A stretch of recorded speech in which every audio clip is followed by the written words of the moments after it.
Hello, everybody. I'm Michael Reed, and I'm a Vedic astrologer working with the tropical zodiac and sidereal nakshatras.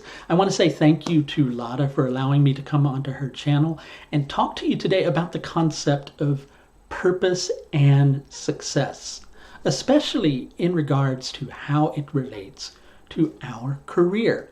And we're going to be doing that today through understanding two concepts from Vedic astrology. The first of these being something called the Atmakarika, or the self-indicator, and the second being something called the Nakshatras, right? And we'll go into explaining what each of these is and also how to find each of these in your horoscope. Before we do that, I want to just kind of express to you that one of the things I get contacted about over and over again, and it's one of the most complex things to understand what a person is actually asking, which is the whole concept of being asked, what is my purpose? What is my destiny? Well, really on one level, our purpose and our destiny is something as simple as waking up every morning, getting in the car, going and doing whatever it is that we're doing. But that's really dull and that's really boring, right? So obviously we all want to have a higher purpose because that gives life more meaning and doesn't make it feel like it's just, in the doldrums. And of course, when people contact an astrologer and ask an astrologer what their purpose is or what their destiny is, that's really, on a certain level, what they're getting at. What am I here to do? Success is how we fulfill that purpose. Do we actually step into the shoes that we're here to fill? Do we walk the walk? Do we talk the talk? Do we do it to the utmost of our capacity with consciousness and awareness? Those are the important things that go a long way towards determining success. And really, regardless of whether you have a huge fat paycheck, a huge bank account, luxurious mansion, really that's what success is all about, is being who you are, being here and doing what you're here to do. But in many instances, if you step into the shoes that you're here to fill, if you live your purpose, if you walk the walk and you talk the talk, and you do that with determination, then all those other factors and everything ultimately that you need to sustain your life along that path naturally just falls into place. Now, of course, sometimes we encounter a little bit of challenge. The most successful people in the world encounter challenge. That's natural. If we didn't have challenge, we wouldn't grow. So the truly successful people tend to not shy away from challenges. They embrace those challenges. They go into them wholeheartedly. They recognize that through that challenge, they're going to get to prove who they are and equally what they're here to do. So really, in regards to understanding your purpose and how you go about fulfilling it, meaning your path to success, really we need to add another planet in there. So it's the Atmakarika, as we were discussing before. That's the self-indicator, and the nakshatra that the Atmakarika is in, and we'll go into that a little bit more in a second. But as well, knowing the nakshatra that your Saturn is in is equally important. Saturn is determination. It's discipline. It makes us stick to things when it's strong. It gives us the determination to fulfill our purpose and not to shy away from challenges. Saturn's a servant, so it shows how we serve our purpose. So we're going to explain how to find each of these three things in the zodiac or in your horoscope chart. So if you don't know, first of all, what a nakshatra is, let's talk about that for a moment. Some people understand them more simply as lunar mansions, but then the notion arises that you only need to look at the nakshatra that your moon is in. And that's actually not the case. It's good to know the nakshatra of every single planet that's in your horoscope. So just as the sky is divided into 12 equal portions that we come to know as the zodiac, it can also be divided into 27 equal portions of 13 degrees and 20 minutes each. And these are known as the nakshatras, or the lunar mansions of Vedic astrology. So when I say nakshatra, that's what I'm talking about. If you don't know what nakshatras your planets are in, there is a link down in the description area. If you go down there, you can go and enter your birth information, and it will give you a printout that explains to you which nakshatra each of your planets is in, with 3 little letters out to the side, which will make sense to you when you begin to see some of the factors that we're looking at today in regards to the names of the nakshatras. I'm going to go next into explaining to you how to find distracted there for a moment, how to find your Atmakarika, because that's something that not a lot of people know what it is either. So we're going to switch now into the astrology software. So the Atmakarika, quite simply put, is the self-indicator. It's also an indicator of the soul. It's key to understanding our purpose and indeed in understanding our path to success. Nakshatras being related to the moon, even though you don't just look at your moon nakshatra, as I was telling you earlier, you want to look at the nakshatra of every single one of your planets to fully understand your horoscope. But for our purposes today, we're going to look at the nakshatra the Atmakarika is in, as well as the nakshatra that your Saturn is in. Those will be what we're going to discuss today. But nakshatras are related to the moon in a certain way, in the fact that they grow our consciousness in a certain way. So if you understand the nakshatra, or at least a certain degree of it, that your Atmakarika and Saturn are in, then you'll deeply understand your path to success in fulfilling your purpose here as an individual.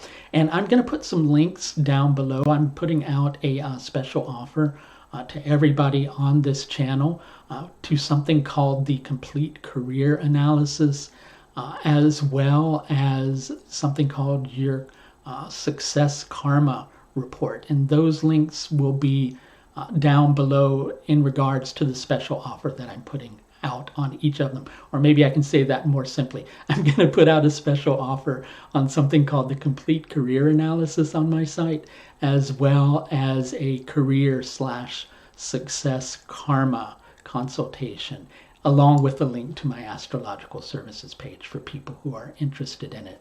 So how do you go about finding the nakshatra that your Atmakarika is in? So first of all, as I said, you need to go to the link below that's for the free chart calculator.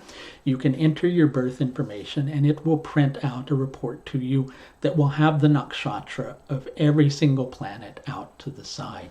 What you're looking for is the planet that shares the highest degree in any sign in your horoscope, right? So it doesn't matter. You don't go along looking for, I just interrupted myself. I'm good at doing that. You'll find as we go along, right? So you don't look for the highest degree in each sign. You look for the highest degree in the entire horoscope. And you ignore where you see RA, which is Rahu, which is the same thing as the North Node. And you also ignore K2, which is the South Node. So you're looking for all the rest of the planets. So the Atmakarika, quite simply put, is the planet besides Rahu and Ketu that occupies the highest degree in any sign. In this particular instance, that's Venus, because Venus is at 27 degrees and 25 minutes. Next in line would be Mars, etc. But Venus really occupies the highest degree of any planet in all of the signs. So that makes Venus our Atmakarika. And if you understand the concept of divisional charts, you don't go looking for a different Atmakarika in each divisional chart. You just take the Atmakarika from the Rashi chart. So that's the planet that you're looking for. So if you go through and you look at your printout, the planetary information table, what you're going to see is the planet with the highest degree is going to be your Atmakarika. Now, I'm not sure if the printout actually has a list like what you see up here, which makes it a lot simpler for you. If it does, you're going to take the row that has 7 planets in it and take the planet that has AK above it. If not, just look for the planet with the highest degree in the horoscope.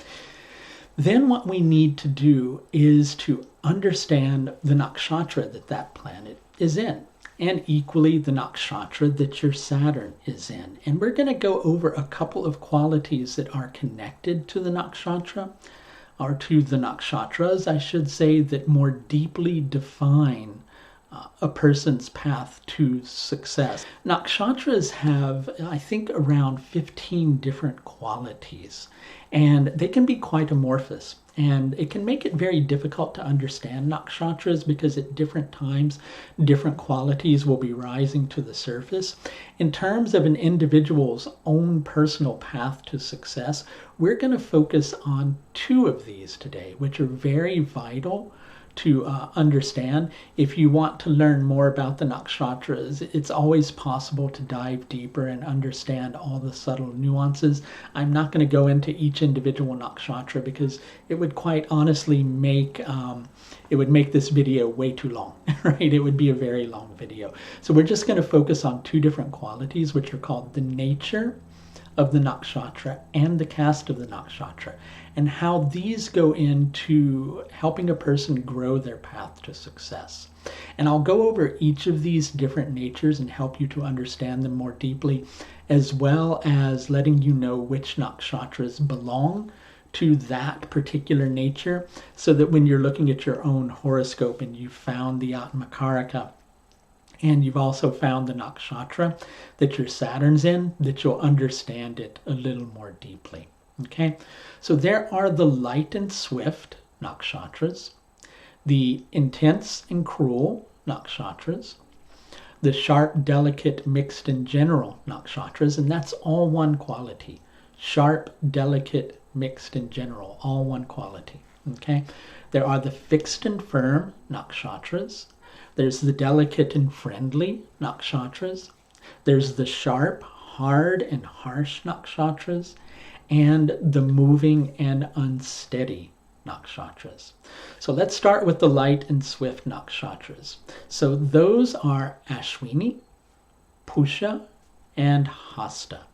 Now I'm going to kind of just briefly touch on each of these, but I'm not going to do this with every single nakshatra because, as I said, it would create for a very long video if we went into all 27 and spoke about them each individually. So in understanding light, swift nakshatras and the path that they need to take to support their success, whether that be in terms of fulfilling purpose or in terms of going about their career, hopefully those are one and the same.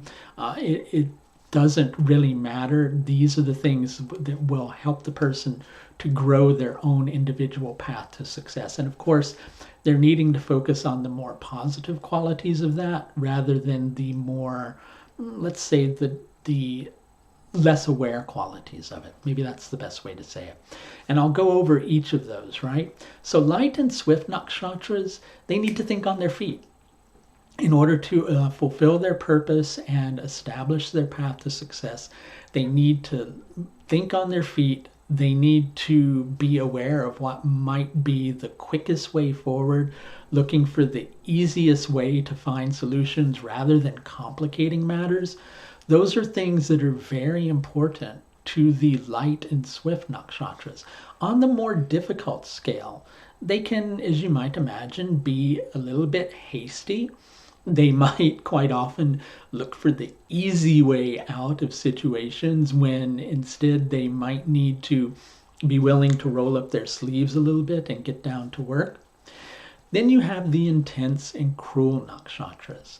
These are Bharani, Magha, Purva Falguni, Purva Ashada, and Purva Bhadrapada. So intense and cruel nakshatras, when they're trying to establish success, they'll find themselves quite often having to do whatever it takes. They find themselves quite often taking the mentality of this has to happen if I'm going to have any level of success, or if I'm going to fulfill my purpose, this has to happen. Then they have a very dry quality. What do I mean by that? Dry means they're not focused on the emotions. They're focused on just getting things done, doing what needs to happen quite often. And even though these are called intense and cruel nakshatras, it doesn't mean if you have your Atmakarika in one of these nakshatras that you're necessarily going to be a cruel person. You could be the most loving person. It's just tends to be very straightforward, blunt, and quite often rather intense. On the more negative scale, well, sometimes in doing whatever it takes to establish success, they don't look out for the concerns of others. Same thing with taking the approach of going, this has to happen. They can be overly driven, right? And of course, with the dry quality, they don't take into consideration other people's sensitivities, right? So it's about finding the more positive side of that, where you're going, okay, well, I have to do whatever it takes within reason, as long as, there's no, I don't run all over everybody in the process, right? This has to happen because it's the only way I can do this, and I'm going to have to accept it even though I don't want to accept it. And sure, sometimes other people might be bothered about that. I can always try to explain to them why, but at the end of the day, this is what has to happen. And that's how you find the balance between not being inconsiderate but equally doing what has to happen if you're someone who has your Atmakarika in an intense and cruel nakshatra. Then you have the sharp, delicate, mixed, and general nakshatras. In terms of establishing success, they're all about shifting and purifying, being willing to understand this isn't working. So I either get rid of these qualities of the business model that's not working and instead establish these qualities, right? Or I just, shift into something else altogether and just completely change the scenery, right? Sometimes they can be more prone towards let's use the phrase burning people along the way, just going, right, you don't work for this and this isn't working, so I have to purify my life of you. Or in addition to that, sometimes they may get rid of something, a resource that they actually need. And sometimes they can equally be prone to shifting around too much and kind of split in terms of trying to establish a good way forward. That tends to happen more with Vaisha Nakshatra than it does with Kshatriya Nakshatra. Kshatriya Nakshatra is focused more with going, this is the best way to find, nourishment in this situation. This is the best way to establish a good way forward. So I'm going to shift away from things that don't work. Whereas Vaisha is prone on the more negative side to going path A or path B. I'm kind of split and I'm getting pulled in two different directions. So I either have to keep one foot in the door or one foot out the door, or I have to just go through the door altogether. Okay. Then you have the fixed and firm nakshatras. I didn't write anything in parentheses with these. They tend to be very determined and very resolute in their approach. What's the difference between that? Determined is more being driven. Resolute is going, nope, I'm not going to waver. I'm going to be firm. I'm going to be solid. This is what needs to happen. That would be Rohini, Uttada Falguni, Uttada Ashada, and Uttada Bhadrapada. But as you might imagine, these nakshatras can be overly determined. They can be stubborn. They may not take a path when a path's open to them because they're very focused on the path that they think is going to be the best thing.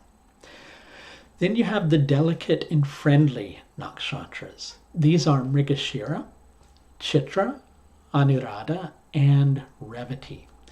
The delicate and friendly nakshatras will be focused on agreement, right? If that's not with another person, then it's going to be focused on, I have to befriend this. I have to accept this. I have to agree with this. Even though I don't like this set of conditions, I have to accept it. So acceptance is another key word for the delicate and friendly nakshatras. In terms of how they conduct business with other people, they're going to try to be very amenable to the needs of the people that they're working with. Sometimes on the more negative scale, though, they can be acting amenable when they really have an ulterior motive in mind. So it's important that the gentle and friendly, or delicate and friendly nakshatras, as they're also known, that they're very aware of their motives. Then you have the sharp, hard, and harsh nakshatras. The sharp, hard, and harsh nakshatras are always on edge. On the more negative scale, these people might be very edgy and intense and very prone to getting set off because they always feel like they're walking the razor's edge on their path to success. On the more positive scale, they always like having an edge in situations. They're always seeking like advantage, how to best take advantage of opportunities that are there. But sometimes they're not paying full awareness to the opportunities and seeing the flaws in it. And that can be a more difficult quality of these nakshatras. They're also very blunt. They're very straightforward. They're going to say things as they are.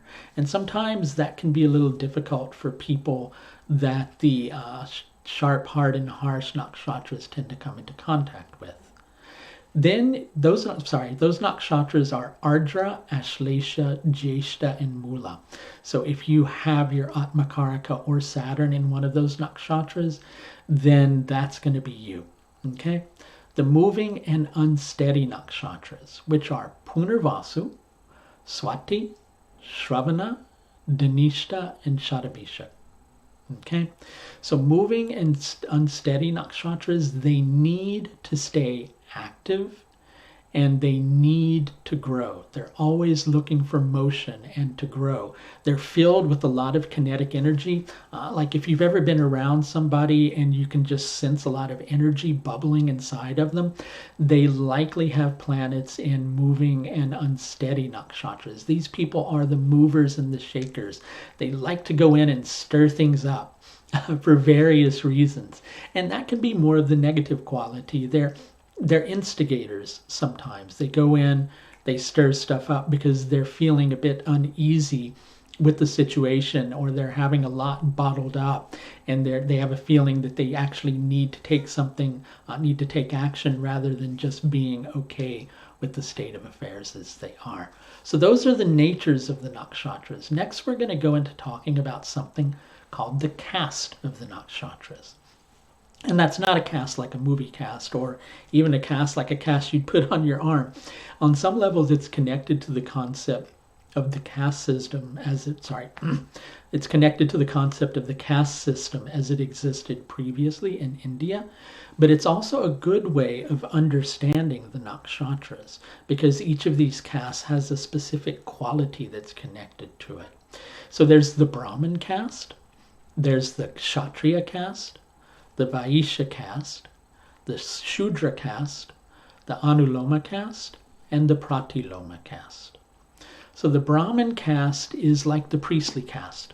They're focused on chastity, inspiration, uplifting, focused on the truth, right? Establishing balance through the truth. So if you have your Atmakarika there in fulfilling your purpose, you need to be focused on the truth. You need to focus on inspiration. You need to be very chaste, which means being very devoted and really sticking by the things that you believe in and the principles you believe in. That's how the Brahmin caste would react.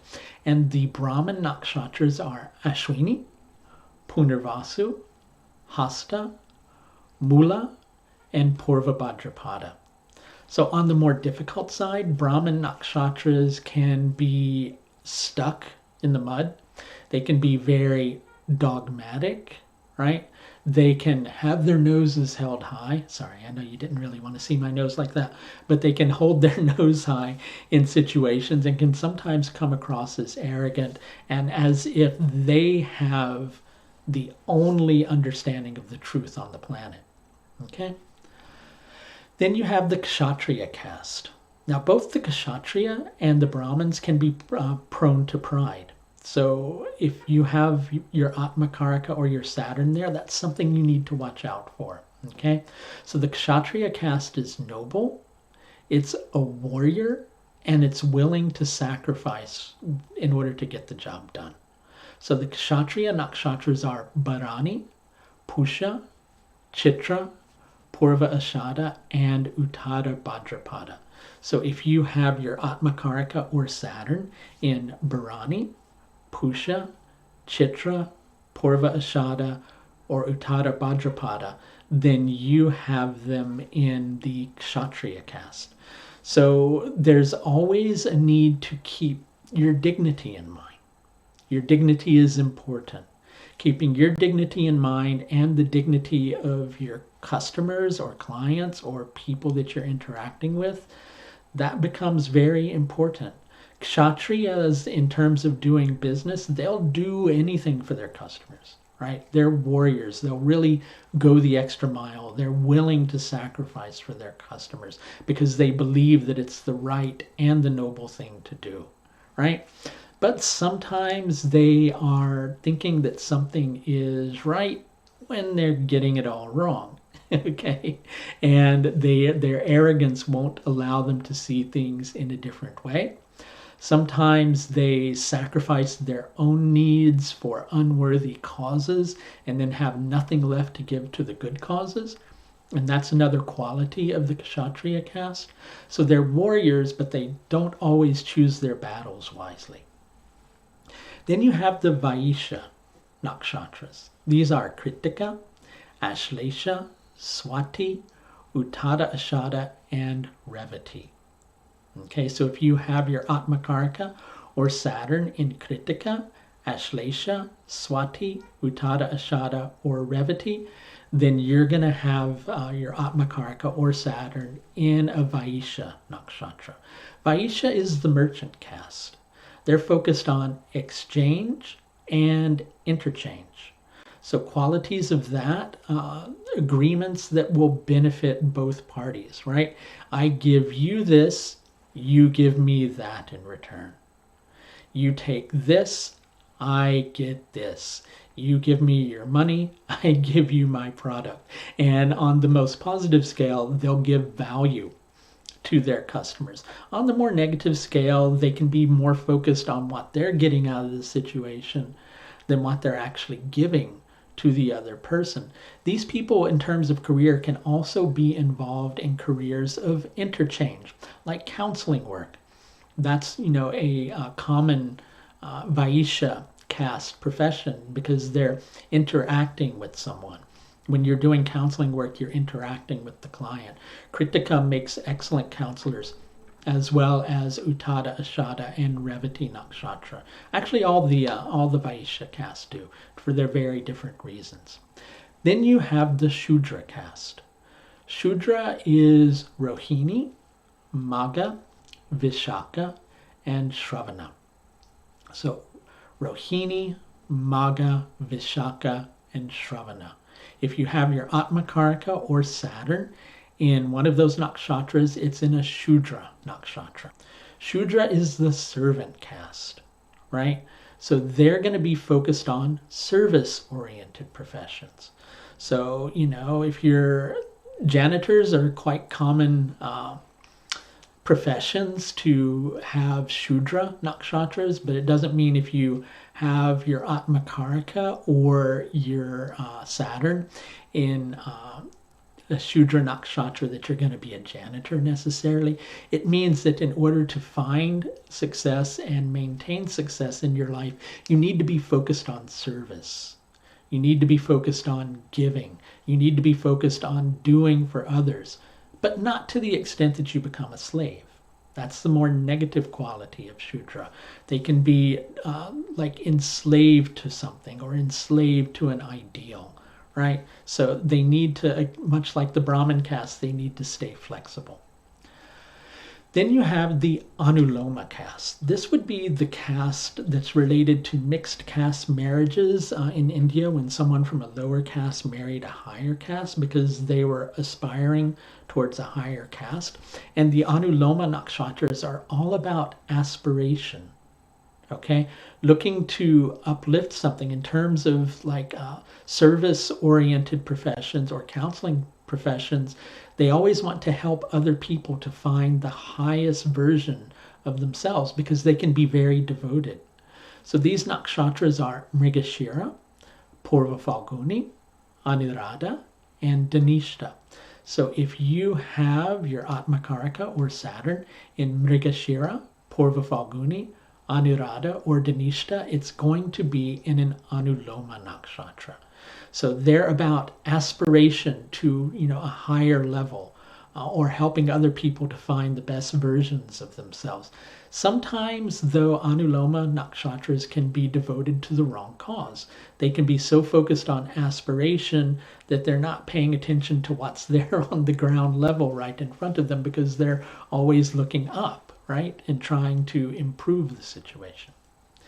Then you have the Pratiloma caste.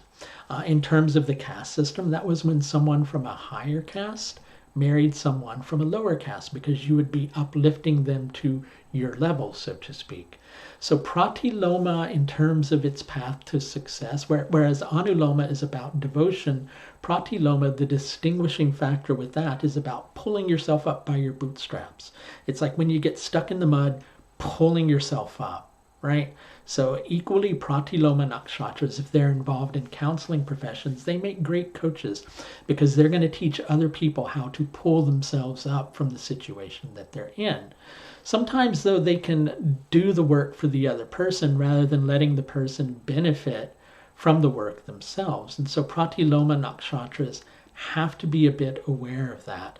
Instead, it's like that age-old mentality of if you teach someone how to grow food, they'll eat forever rather than just, handing them food. You can hand them food and feed someone, but equally you want to help the person to understand how to feed themselves in that capacity. So Pratiloma is all about lifting up by the bootstraps, right? Let's get you out of this. Let's do this together. But together is the key word. And if it just involves one person, it's about pulling yourself up by the bootstraps. So these are Ardra, Uttada Falguni, Jeshta, and Shadabhishak. So Ardra, Uttada Falguni, Jeshta, and Shadabhishak. So nakshatras are very complex things. And in terms of understanding your own individual path to success through the nakshatras, there's more to it than what I've just shown you here, but this gives you a really good start. And if you understand each of these simple qualities that I've shared with you today, it will help you to get a long way on focusing on your own personal individual path to success and being the best version of yourself that you possibly can. Again, if you want to schedule in with me for a complete career analysis or a career karma / success karma consultation, I do have links in the text section below for your benefit. Thanks a lot for watching, and thanks to Lada for the opportunity of being here today. Bye now.